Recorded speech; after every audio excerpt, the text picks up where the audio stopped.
આંખોમાં આંસુ નાકમાં નિશાણો અમે પહોંચ્યા પ્રભાતમાં।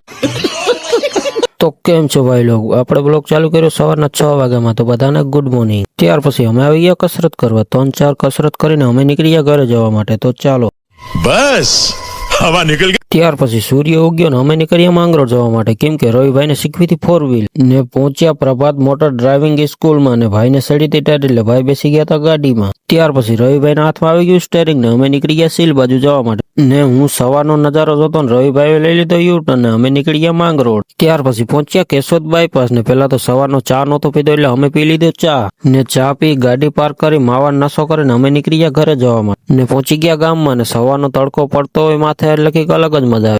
ત્યાર પછી વાગ્યા 10 ને આજે અમારે જવાનું હતું 10માનું ફોર્મ ભરવા માટે। હરિભાઈ કે બાટલો ખાલી થઈ ગયો, મેં કીધું કે લઈ લે રિટર્નમાં ભરાવતા ને બાટલાને મૂક્યો સાઈડમાં ને અમે આવી ગયા મહાદેવ ઝેરોક્સમાં। પેલા તો બધી ડોક્યુમેન્ટ ની કરી લીધી ઝેરોક્સ ને ઝેરોક્સ કરીને અમે આવી ગયા શ્રી વિવેકાનંદ વિનય મંદિર માંગરોળ, કેમ કે ત્યાં અમે ભણતા હતા એટલે પેલા તો લઈ લીધી અંદર એન્ટ્રી। ત્યાર પછી ફોર્મ ભરાઈ ગયું એટલે અમે નીકળી ગયા, કેમ કે અમારે જવું હતું લસ્સી પીવા ને અમે આવી ગયા લસ્સી પીવા। લસ્સી પીને અમે વયા ગયા બાટલો ભરાવીને અમે નીકળી ગયા ઘરે જવા માટે। તો ચાલો મળીએ એક નવા વ્લોગમાં।